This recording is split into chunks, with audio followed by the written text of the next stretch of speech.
Hey guys, in this video I'm going to show you the procedure on how you can download and install the Meerkat app on your device.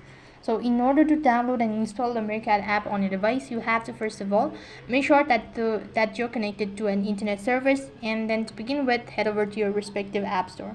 When you do that, you need to go ahead and locate the search box and then type in Meerkat app.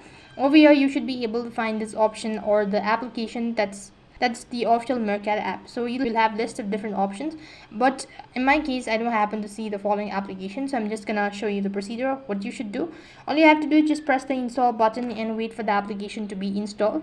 After you're done completely installing or downloading the app, then you can start exploring and start creating your account.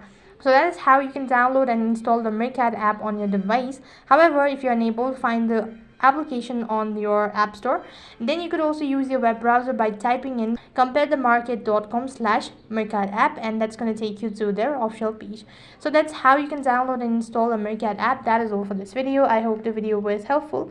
Make sure to like, share and subscribe to our channel. Thank you for watching. See you in the next video.